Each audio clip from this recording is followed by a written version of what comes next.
ഇപ്പോഴേം കടന്ന സീരിയലിന്റെ latest episode review ആണ് പറയുന്നത്.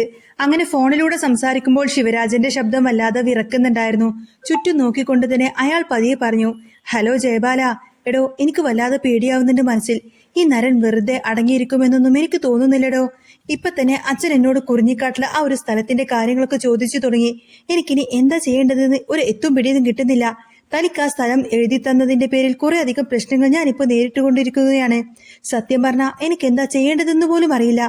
അപ്പുറത്ത് ജയബാലൻ ഒട്ടും കുലുക്കമില്ലാതെ മറുപടി പറഞ്ഞു, എന്തൊക്കെ സംഭവിച്ചാലും ശരി, ഇനി ആ സ്ഥലത്തിന്റെ പേരിൽ ഒരു പ്രശ്നവും ഇവിടെ ഉണ്ടാവാൻ പാടില്ല. ആ സ്ഥലം ഏതായാലും ഞാൻ വിട്ടുതരുന്ന പ്രശ്നമില്ല. അന്നേരം ശിവരാജൻ വിയർപ്പൊപ്പിക്കൊണ്ട് പറഞ്ഞു, എടാ ജയബാല, നീ അങ്ങനെ പറഞ്ഞിട്ടൊന്നും കാര്യമില്ല. നരൻ എങ്ങാനും ഈ വിഷയത്തിനകത്തേക്ക് ഇറങ്ങിയാലുണ്ടല്ലോ, നമ്മൾ കാണിച്ച കള്ളത്തരങ്ങളൊക്കെ മൊത്തം പുറത്തു വരും. പിന്നെ എന്റെ കാര്യത്തിലും നിന്റെ കാര്യത്തിലും അവനൊരു തീരുമാനമുണ്ടാക്കും. തനിക്കറിയാമല്ലോ. ഇത് കേട്ടപ്പോൾ ജയബാലൻ ദേഷ്യത്തോട് ചോദിച്ചു, ഇനിയിപ്പോ ഞാൻ എന്താ ചെയ്യേണ്ടതെന്നാ താനീ പറയുന്നത്? ഒരു നിമിഷം ആലോചിച്ചതിനു ശേഷം ശിവരാജൻ പറഞ്ഞു, ചിലപ്പോൾ നമുക്ക് ആ ഭൂമി വിട്ടുകൊടുക്കേണ്ടി വരും. ആ കുടുംബത്തിന് തന്നെ അതെടുത്ത് തിരിച്ചു കൊടുക്കുന്നതാ നമുക്ക് നല്ലത്. അന്നേരം ജയബാലൻ പുച്ഛത്തോട് ചിരിച്ചു, അതൊക്കെ നല്ല കഥയാ. ഈ ജയബാലൻ ജീവനോടെ ഇരിക്കുമ്പോൾ അതൊന്നും ഇവിടെ നടക്കാൻ പോകുന്നില്ല. ഇത് കേട്ട ശിവരാജൻ വീണ്ടും അയാളുടെ കാല് പിടിക്കുന്ന അവസ്ഥയിലായി. എങ്ങനെയെങ്കിലും താൻ അതൊന്ന് ചെയ്യണം ജയബാല. താൻ എനിക്ക് തന്ന പൈസ മുഴുവൻ ഞാൻ തനിക്ക് തിരികെ തന്നോളാം. എനിക്ക് വേറെ നിവൃത്തിയില്ലാത്തത് കൊണ്ടാ. ഈ വീട്ടിൽ എനിക്ക് പിടിച്ചു നിൽക്കണമെങ്കിൽ എനിക്ക് വേറെ ഒരു ഓപ്ഷനുമില്ലടാ. അങ്ങനെ പറഞ്ഞ് ശിവരാജൻ ഫോണിലൂടെ കെഞ്ചുന്നുണ്ടായിരുന്നു. പക്ഷേ ജയബാലൻ അങ്ങനെ ആ ഒരു സ്ഥലം വിട്ടുകൊടുക്കാൻ ഒട്ടും തന്നെ തയ്യാറായിരുന്നില്ല. ഈ സമയത്തിന് സുജാത പറമ്പിലെ ഒരു മുറിയിൽ തണുത്ത് വിറച്ചിരിക്കുകയായിരുന്നു. അവൾക്ക് സ്വന്തം വീട്ടിലേക്ക് കയറിപ്പോവാൻ തന്നെ വലിയ പേടിയായിരുന്നു. തലേന്ന് രാത്രിയിൽ ദാസന്റെ ഒരു വലിയ താണ്ഡവമായിരുന്നല്ലോ അവിടെ നടന്നത്. വെട്ടുകത്തിയും എടുത്ത് വെട്ടിക്കൊല്ലാനായിട്ട് അവൻ പാഞ്ഞെടുത്തപ്പോ എന്ത് ചെയ്യണമെന്നറിയാതെ വല്ലാത്തൊരു അവസ്ഥയിലായിരുന്നു, വല്ലാത്തൊരു ഭയത്തിലായിരുന്നു സുജാത. വിനീതിനെ വിളിച്ചിട്ടാണെങ്കിലോ ആരും വന്നതുമില്ല. ആ ഒരു വലിയ ടെൻഷനും സങ്കടമൊക്കെ സുജാതയുടെ മനസ്സിലുണ്ടായിരുന്നു. പക്ഷേ വിനീത് അത് കാര്യമായിട്ടൊന്നും എടുത്തില്ല. ഉറക്കപ്പിച്ചിൽ അമ്മ എന്തൊക്കെയോ വിളിച്ചു പറയുന്നതാണെന്ന് കരുതി അവൻ അങ്ങനെ ഇരിക്കുകയായിരുന്നു. നേരം വെളുത്തിട്ടും സുജാതയെ കാണാതായപ്പോൾ അവൻ ദാസന്റെ അടുത്തേക്ക് ചെന്നു. ഗീതയും അവിടെ ഉണ്ടായിരുന്നു. ദേ, അമ്മ ഇതുവരെയായിട്ടും ഇങ്ങോട്ടേക്ക് എത്തിയിട്ടൊന്നുമില്ലല്ലോ. ഗീത പരിഭ്രമത്തോടെ പറഞ്ഞു, എടി, ഇന്നലെ അങ്ങോട്ടേക്ക് ചെന്നപ്പോ ആ തള്ള ചിലപ്പോ പേടിച്ചു കാണും. പേടിച്ച് എവിടെയെങ്കിലും പോയിരിക്കുന്നുണ്ടാവും. ദാസൻ ഒട്ടും കൂസലില്ലാതെ പറഞ്ഞു, ദേ ദാസേട്ടാ, ഒരു കാര്യം ഞാൻ പറഞ്ഞേക്കാം. അമ്മ എങ്ങാനും ചെന്ന് ആരോടെങ്കിലും എന്തെങ്കിലും പറഞ്ഞിട്ടുണ്ടെങ്കിലുണ്ടല്ലോ, പിന്നെ നമുക്ക് ഈ വീടിന്റെ പരിസരത്തേക്ക് പോലും അടുക്കാൻ പറ്റില്ല. അതറിയാലോ. ഇനിയിപ്പോ എന്താ ചെയ്യാൻ പോകുന്നത്? ഗീത ചോദിച്ചു. ഞാൻ നോക്കട്ടെ, തള്ള പറമ്പിൽ എവിടെയെങ്കിലും ഉണ്ടെങ്കിൽ ഞാൻ തന്നെ വിളിച്ചോണ്ട് വന്നേക്കാം, ദാസൻ പറഞ്ഞു. അന്നേരം ഗീത ദേഷ്യത്തോട് പറഞ്ഞു, നിങ്ങളൊരു കാര്യം ചെയ്യേ, എങ്ങനെയെങ്കിലും ആ തള്ളയൊന്ന് സോപ്പിട്ട് ഇങ്ങോട്ടേക്ക് കൂട്ടിക്കൊണ്ട് വരാൻ നോക്ക്. അല്ലെങ്കിൽ നമ്മൾ പ്ലാൻ ചെയ്ത കാര്യങ്ങളൊന്നും നടക്കില്ല. ദാസേട്ടൻ എല്ലാത്തിനും ഇത്തിരി ധൃതി കാണിച്ചിട്ടാണ്. നൈസായിട്ട് വേണമെങ്കിൽ കാര്യങ്ങളൊക്കെ നടത്തിയെടുക്കാമായിരുന്നു. ഇത് ഇത്തിരി ആക്രാന്തം കൂടിപ്പോയതാ. അല്ലായിരുന്നുവെങ്കിൽ ഈ പ്രശ്നം വരില്ലായിരുന്നു. ഇതൊക്കെ കേട്ടപ്പോൾ ദാസങ്ങ് ദേഷ്യപ്പെട്ടു. പിന്നെ ആ തള്ളയുടെ വായിലിരിക്കുന്നതെല്ലാം കേട്ടിട്ട് പിറ്റേ ദിവസം തന്നെ ഇവിടെ നിന്നും ഇറങ്ങണമെന്നൊക്കെ പറഞ്ഞിട്ടുണ്ട്. അതെല്ലാം കേട്ട് ഇവിടെ നിൽക്കണമെന്നാണോ നീ ഈ പറയുന്നത്? ദാസേട്ടനൊന്ന് സമാധാനമായിരിക്ക്, ഞാൻ പോയിട്ടൊന്ന് നോക്കട്ടെ എന്ന് പറഞ്ഞ ഗീത പൊന്നുവിനെയും വിളിച്ച് പുറത്തേക്ക് ഇറങ്ങി. പൊന്നു കൂടെയുണ്ടെങ്കിൽ അമ്മ ഉറപ്പായിട്ടും താൻ പറയുന്നതൊക്കെ വിശ്വസിക്കുമെന്ന് അവൾക്ക് ഉറപ്പായിരുന്നു. ഗീത അമ്മേ അമ്മേ എന്നൊക്കെ വിളിച്ചിങ്ങനെ നീട്ടി വിളിച്ചുകൊണ്ട് പറമ്പിലൂടെ നടന്നു. അപ്പോഴാണ് അവൾ ആ ഒരു കാഴ്ച കാണുന്നത്. പ്ലാവിന്റെ ചുവട്ടിൽ തണുത്ത് വിറച്ചുകൊണ്ട് ചുരുണ്ടുകൂടിയിരിക്കുകയായിരുന്നു സുജാത. പെട്ടെന്ന് ഗീത അമ്മ എന്ന് വിളിച്ചപ്പോ ഓടി അടുത്തേക്ക് ചെന്നു. സുജാത നെട്ടലോടുകൂടെ ഗീതയെ നോക്കി. പൊന്നും അവളുടെ കൂടെയുണ്ടെന്ന് കണ്ടപ്പോൾ പെട്ടെന്ന് സുജാത അങ്ങ് ചാടി എഴുന്നേറ്റു. എന്താടി, നീ എന്നെ കൊല്ലാൻ വേണ്ടി നിന്റെ കെട്ടിയോ നിന്നെ പറഞ്ഞു വിട്ടതാണോ ഇങ്ങോട്ടേക്ക്? ഇന്ന് രാവിലെ അവന്റെ മുന്നിൽ എന്നെ എത്തിക്കണമെന്ന് നീ ഇന്നലെ അവനോട് പറയുന്നത് ഞാൻ എന്റെ ചെവി കൊണ്ട് കേട്ടതാണ്. സുജാത ദേഷ്യത്തോടെ പറഞ്ഞു. അമ്മ എന്തൊക്കെയാണ് ഈ പറയുന്നത്?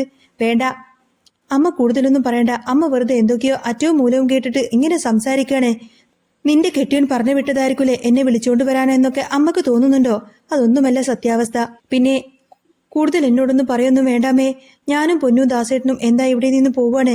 ഇനിയിപ്പോ ഞങ്ങൾ ഇവിടെ നിൽക്കുന്നില്ല. ഞങ്ങൾ കാരണം അമ്മക്കൊരു പ്രശ്നവും ഉണ്ടാവണ്ട. അതാ ഞങ്ങൾ തീരുമാനിച്ചത്. ഗീത വളരെ അഭിനയിച്ചുകൊണ്ട് പറഞ്ഞു. സുജാത വിടാൻ ഭാവമില്ലായിരുന്നു. വേണ്ടടി, നീ കൂടുതലൊന്നും പറയണ്ട. സ്വന്തം അമ്മയെ കൊല്ലാനായിട്ട് അവനോടൊപ്പം നീയും കൂട്ടുനിന്നല്ലേ ഇവളല്ലേ നീ? ഗീത ഒന്ന് ഞെട്ടിയതുപോലെ ചോദിച്ചു. അമ്മ എന്താ ഈ പറയുന്നത്? അമ്മയെ കൊല്ലാൻ ഞാൻ കൂട്ടുനിന്നോ? പിന്നെ ഞാൻ എന്റെ ചെവി കൊണ്ട് കേട്ടതായെന്ന് അമ്മ പറയുന്നില്ലേ? ഓ, അമ്മ ഇങ്ങനെ അറ്റവും മൂലവും ഒക്കെ കേട്ട് കാണും. അതാണ് അമ്മയുടെ ഏറ്റവും വലിയ കുഴപ്പം. അമ്മയെ കൊല്ലാൻ ഞാൻ കൂട്ടു നിൽക്കുവോ? അമ്മക്ക് അങ്ങനെ തോന്നുന്നുണ്ടോ? അതും ഇത്രയും സ്നേഹമുള്ള അമ്മയോട്? ദേ, ഈ നിൽക്കുന്നത് കണ്ടില്ലേ പൊന്നു? നാളെ പൊന്നു എന്നോട് ഇത് തന്നെ ചെയ്താൽ എനിക്കത് സഹിക്കാൻ പറ്റുമോ? പൊന്നു ഇതൊക്കെ കണ്ടല്ലേ വളരുന്നത്. അപ്പോ ഞാൻ ഇങ്ങനെയൊക്കെ എന്റെ സ്വന്തം അമ്മയോട് ചെയ്യുവോ? ഗീത അങ്ങനെ കിടന്ന് ഉരുളാനും മെഴുകാനൊക്കെ തുടങ്ങി. സുജാത വീണ്ടും പറഞ്ഞു, വേണ്ട, എന്റെ ചെവി കൊണ്ട് ഞാൻ നേരിട്ട് കേട്ട കാര്യമാണ് ഞാൻ പറഞ്ഞത്. എന്റെ അമ്മേ, അതൊന്നും സത്യമല്ല. അമ്മ കേട്ടത് വേറെ കാര്യങ്ങളൊക്കെയാണ്. പക്ഷേ അമ്മക്ക് തോന്നിയത് അത് അമ്മയെക്കുറിച്ച് ഞാൻ ചില കാര്യങ്ങൾ പറഞ്ഞതാ. അങ്ങനെ ഞങ്ങൾ ചെയ്യുമെന്ന് അമ്മക്ക് തോന്നുന്നുണ്ടോ? അതും അമ്മേനെ കൊല്ലാനായിട്ട് ഞാൻ കൂട്ടുനിൽക്കുമെന്ന് പറഞ്ഞാ ദേ അമ്മേ, ദൈവം കോപം കിട്ടുട്ടോ അമ്മക്ക്. ഗീത വീണ്ടും കരയുന്നത് പോലെയൊക്കെ പറഞ്ഞു. നീ കൂടുതലൊന്നും പറയണ്ടടി എന്ന് പറഞ്ഞ സുജാത പറഞ്ഞുവെങ്കിലും ഗീത വിട്ടില്ല. അമ്മ ഇങ്ങോട്ടേക്ക് വന്നേ, വീട്ടിലേക്ക് കയറുവാ അമ്മേ. അമ്മ എന്തിനാ ഇങ്ങനെ ഇവിടെ തന്നെ ഇങ്ങനെ തണിച്ച് വിറച്ചിരിക്കുന്നത്? ഇന്നലെ ആണെങ്കിൽ ദാസേട്ടൻ ഇത്തിരി ഫിറ്റായി പോയി, അതുകൊണ്ടുള്ള പ്രശ്നങ്ങളൊക്കെയാ, അല്ലാതെ അമ്മയോട് ദേഷ്യമൊന്നും കൊണ്ടല്ല. അങ്ങനെ ഒരു വിധത്തിൽ ഗീത സുജാതയെ സോപ്പിട്ടിങ്ങനെ അനുനയിപ്പിച്ച് മുറ്റത്തേക്ക് കൂട്ടിക്കൊണ്ടുവന്നു. അവർ മുറ്റത്തേക്ക് എത്തുമ്പോഴേക്കും ദാസ് അവിടെ തന്നെ നിൽക്കുന്നുണ്ടായിരുന്നു. സുജാത പേടിയോടെ ദാസനെ നോക്കി. ദാസ് പെട്ടെന്ന് ചോദിച്ചു, അമ്മേ, ഇതെന്ത് പരിപാടിയായി കാണിച്ചത്? അമ്മ ഇത്രയും നേരം എവിടെയായിരുന്നു? ഇത് കേട്ട് സുജാത അവനെ ഒന്ന് രൂക്ഷമായി നോക്കി. എന്റെ അമ്മേ, ഇന്നലെ ഫിറ്റായി കഴിഞ്ഞപ്പോൾ ഞാൻ എന്തൊക്കെയാ വിളിച്ചു പറഞ്ഞത് എന്നും പറഞ്ഞുകൊണ്ട് അമ്മ ഇവിടെ നിന്നും ഇറങ്ങിപ്പോവാണോ? അമ്മയുടെ വീടല്ലേ ഇത്? ഞങ്ങൾ ഇനി ഇവിടെ അധികപ്പറ്റായിട്ട് നിൽക്കുന്നൊന്നുമില്ല. ഞങ്ങൾ അങ്ങോട്ടേക്ക് പോയേക്കാം. അമ്മ തനിച്ചല്ലേ ഉള്ളൂ എന്ന് ഓർത്തുകൊണ്ട് ഞങ്ങൾ ഇങ്ങോട്ടേക്ക് വന്നതാ. അതിന് അമ്മ ഈ വീട് വിട്ട് ഇറങ്ങി പോവേണ്ട വല്ല കാര്യമുണ്ടോ? അമ്മക്ക് തോന്നിയതായിരിക്കും. അമ്മ വെറുതെ ഓരോന്നൊക്കെ ആലോചിച്ച് പിച്ചും പേയും പറയുന്നതാ. ദാസ് വളരെ ശാന്തമായി പറഞ്ഞു. സുജാത ദാസിനെ ഒന്ന് നോക്കിയിട്ട്, പിച്ചും പേയും പറയുന്നതൊന്നുമല്ല. നീ എന്നെ ഇന്നലെ വെട്ടുകത്തിയെടുത്ത് കൊല്ലാൻ ഓടിച്ചതല്ലേ? ഞാൻ നിന്റെ ഭാര്യ മാതാവാണ്. ദാസ് ചിരിച്ചോണ്ട് പറഞ്ഞു. അമ്മ വല്ല സ്വപ്നം കണ്ടതായിരിക്കും. ഞാൻ അങ്ങനെയൊന്നും ചെയ്തിട്ട് പോലും ഇല്ല അമ്മേ. പ്രായമൊക്കെ കൂടി വരില്ലേ, അപ്പോൾ അതിൻ്റെതായിട്ടുള്ള തോന്നലായിരിക്കും. അല്ലാതെ ഞാൻ അമ്മയെ അങ്ങനെ കൊല്ലാനായിട്ടൊക്കെ ശ്രമിക്കോ? ഒരിക്കലുമില്ല. എന്നിട്ട് ഗീതയോടായിട്ട് ദാസു പറഞ്ഞു, എടി, നീ അമ്മയെ അകത്തേക്ക് കൂട്ടിക്കൊണ്ടുപോ, അമ്മക്ക് ചായയൊക്കെ എടുത്തു കൊടുക്ക്. അങ്ങനെ ഗീത സുജാതയും വിളിച്ച് അകത്തേക്ക് പോയി. സുജാതയ്ക്ക് ഇപ്പോൾ ആകെ കൺഫ്യൂഷനായി. ശരിക്കും ഇന്നലെ അങ്ങനെയൊക്കെ സംഭവിച്ചതാണോ അതോ തനിക്ക് തോന്നിയതാണോ എന്ന് പോലും അവൾക്ക് മനസ്സിലാവുന്നില്ല. തനിക്ക് എന്തെങ്കിലും മാനസിക പ്രശ്നമുണ്ടോ എന്ന് പോലും സുജാതക്ക് തോന്നിപ്പോയി. അകത്ത് ചെന്നിട്ട് ഗീത ചായയൊക്കെ എടുത്ത് കൊടുത്തിട്ട് അമ്മയെ നിർബന്ധിപ്പിച്ച് കുടിപ്പിച്ചു.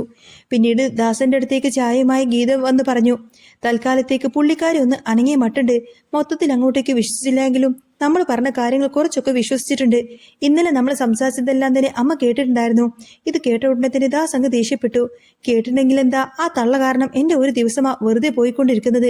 ഒന്ന് പതുക്കെ പറ ദാസേട്ടാ, ഇപ്പൊ തന്നെ ഒരു വിധത്തിൽ ഞാൻ അമ്മയൊന്നും മയപ്പെടുത്തി വെച്ചിരിക്കുകയാണ്. ഇനി ദാസേട്ടനായിട്ട് ഒരു പ്രശ്നം ഉണ്ടാക്കരുത്, വെറുതെ മനുഷ്യനെ മെടക്കരുത്തരുത്. എന്തിനും ഏതിനും ഒരു സാവകാശമൊക്കെ വേണമല്ലോ. കുറച്ചു നാളൊന്ന് അടങ്ങിയിരിക്ക്, ഗീത ഉപദേശിച്ചു. അടങ്ങാനാ? ഇത്ര നാളത്തേക്ക് ഞാൻ അടങ്ങുമെന്നൊന്നും എനിക്കറിയില്ല. ആ തള്ള മര്യാദക്ക് സ്വത്തുക്കളൊക്കെ എന്റെ പേരിൽ എഴുതി വെക്കുവാണെങ്കിൽ കൊള്ളാം. അല്ലെങ്കിൽ അവരുടെ കാര്യത്തിൽ ഞാൻ ഒരു തീരുമാനമെടുക്കും. ദാസ് കലിപ്പിലായിരുന്നു. ദാസേട്ടാ, ഇങ്ങനെ ചുമ്മാ കിടന്ന് ദേഷ്യപ്പെട്ടിട്ടൊന്നും ഒരു കാര്യമില്ല. അതൊക്കെ എനിക്ക് വിട്ടേക്ക്. എന്താ വേണ്ടതെന്ന് വെച്ചാൽ ഞാൻ അങ്ങ് ചെയ്തോളാം. ഇടക്ക് കയറി വെറുതെ പ്രശ്നമുണ്ടാക്കാതിരുന്നാൽ മതി എന്ന് ഗീത അവനെ പറഞ്ഞ് സമാധാനിപ്പിച്ചു.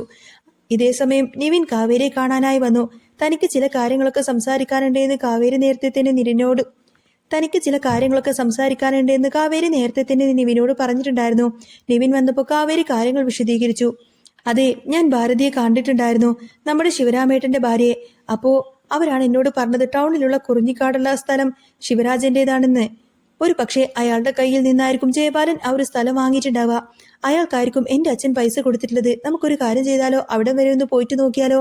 കാവേരി ചോദിച്ചു. പക്ഷേ വീട് ഏതാണെന്ന് നമുക്കറിയില്ലല്ലോ. നിവിൻ സംശയം പ്രകടിപ്പിച്ചു. വീട് ഏതാണെന്നറിയില്ല, എന്നാലും സാരമില്ല, നമുക്ക് അവിടെ നിന്ന് പോയി അന്വേഷിക്കാം. കാവേരി ഉറപ്പിച്ചു പറഞ്ഞു. അങ്ങനെ നിവിനും കാവേരിയും കൂടി അവർ ടൗണിലേക്ക് പോയി. അവിടെ ചെന്ന് കണ്ട് ഒന്ന് രണ്ട് പേരോടൊക്കെ ചോദിച്ചപ്പോൾ ശിവരാജന്റെ വീട് എവിടെയാണെന്നുള്ള വിവരം അവർക്ക് കിട്ടി. മുരുകൻ കോവിലിന്റെ അടുത്ത് ആ ഒരു സ്ട്രീറ്റിലെ വലിയൊരു ബംഗ്ലാവാണ് ശിവരാജന്റേത് എന്ന് അവർക്ക് മനസ്സിലായി. അങ്ങനെ അവരന്വേഷിച്ച് ആ ഒരു വലിയ വീടിന്റെ മുന്നിലേക്ക് എത്തി. കാവേരി വീടിന് വിരൽ ചൂണ്ടി ചോദിച്ചു, അത് തന്നെയായിരിക്കുമോ വീട്? കണ്ടിട്ട് ഇത് തന്നെയാണെന്നാ എനിക്ക് തോന്നുന്നത്, പക്ഷെ ഉറപ്പൊന്നുമില്ലല്ലോ. ഇനിയിപ്പോ ഇത് തന്നെയാണോ എന്ന് നമുക്ക് ചോദിച്ചു നോക്കാമല്ലേ എന്ന് പറഞ്ഞ് അവർ ആ ഒരു ഗേറ്റിന്റെ അവിടെ സെക്യൂരിറ്റി നിൽക്കുന്നിടത്തേക്ക് ചെന്നു. ഇത് ശിവരാജന്റെ വീടാണോ എന്ന് ചോദിച്ചപ്പോൾ സെക്യൂരിറ്റി പറഞ്ഞു, അല്ല, ഇത് രഘുനാഥ് സാറിന്റെ വീടാണ്. അത് കേട്ട് രണ്ടുപേരും പരസ്പരം നോക്കി. വീട് മാറിപ്പോയോ എന്നൊരു ചിന്ത കാവേരിയുടെ മനസ്സിൽ വന്നു. പെട്ടെന്ന് കാവേരി ചോദിച്ചു, അല്ല ചേട്ടാ, ഈ കുറിഞ്ഞിക്കാട് കുറെ സ്ഥലമൊക്കെയുള്ള ശിവരാജന്റെ വീടല്ലേ ഇത്? അന്നേരം സെക്യൂരിറ്റി പറഞ്ഞു, അതെ, ഈ രഘുനാഥ് സാറിന്റെ മരുമകനാണ് ശിവരാജ് സാറ്. ഇത് കേട്ടപ്പോൾ കാവേരി നിവിനോട് പതിയെ പറഞ്ഞു, ചിലപ്പോ ഇത് തന്നെയായിരിക്കും ആ കുറിഞ്ഞിക്കാട്ടിലെ പ്രോപ്പർട്ടിയുടെ ഓണർ. ആ ശിവരാജൻ അയാൾ എവിടെയെങ്കിലും താമസിക്കുന്നത്. എന്നിട്ട് അവർ സെക്യൂരിറ്റിയോട് പറഞ്ഞു, ഞങ്ങൾക്ക് ആ ശിവരാജൻ സാറിനെ ഒന്ന് കാണണമായിരുന്നു. നേരത്തെ എന്നെ പറഞ്ഞിട്ടുണ്ടോ എന്ന് സെക്യൂരിറ്റി ചോദിച്ചപ്പോൾ ഇല്ല, ഞങ്ങൾ ജസ്റ്റ് ഒന്ന് കണ്ടാൽ മതി, ചേട്ടനൊന്ന് ചോദിച്ചു നോക്കിയെന്ന് അവർ പറഞ്ഞു. അങ്ങനെ സെക്യൂരിറ്റി പറഞ്ഞതുകൊണ്ട് അകത്തേക്ക് വിളിപ്പിക്കുകയാണ്. ആ സമയത്താണ് നരൻ അകത്തു നിന്ന് പടിയിറങ്ങി പുറത്തേക്ക് വരുന്നത്. ഈ സമയം കാവേരി നിവിനും വലിയ പ്രതീക്ഷയോടുകൂടെ ശിവരാജൻ ഇപ്പോൾ പുറത്തേക്ക് വരുമെന്നൊക്കെ കരുതി ഗേറ്റിന് പുറത്തിങ്ങനെ കാത്തു നിൽക്കുകയാണ്. ഇനിയിപ്പോൾ അയാൾ വന്നിട്ട് എന്തൊക്കെ പറയാൻ പോകുമെന്ന് അവർക്കൊരു പിടിയുമില്ല. അയാൾ സത്യങ്ങൾ പറയുമോ? അയാൾ സത്യം പറഞ്ഞാലും കള്ളം പറഞ്ഞാലും ഉറപ്പായിട്ടും നരൻ ഇങ്ങോട്ടേക്ക് വരും. തന്റെ അച്ഛൻ കഷ്ടപ്പെട്ട് ഉണ്ടാക്കിക്കൊടുത്ത പൈസ ജയബാലൻ മുക്കിയെന്നുള്ള കാര്യവും ആ പ്രോപ്പർട്ടി മുഴുവൻ ജയബാലൻ തട്ടിയെടുത്തു എന്നുള്ള കാര്യങ്ങളെല്ലാം തന്നെ കാവേരി നിവിനും ചേർന്നുകൊണ്ട് തന്നെ നരനോട് തുറന്നു പറയുന്ന ഒരു അടിപൊളി രംഗങ്ങളൊക്കെ ഇനി വരുന്നുണ്ട് കേട്ടോ. അപ്പോൾ നിങ്ങൾക്ക് ഈ ഒരു ചാനൽ ഇഷ്ടമാവുകയാണെങ്കിൽ സബ്സ്ക്രൈബ് ചെയ്യാനും സപ്പോർട്ട് ചെയ്യാനും മറക്കല്ലേ. നെക്സ്റ്റ് വീഡിയോ ഉടനെ വരാം. ബൈ.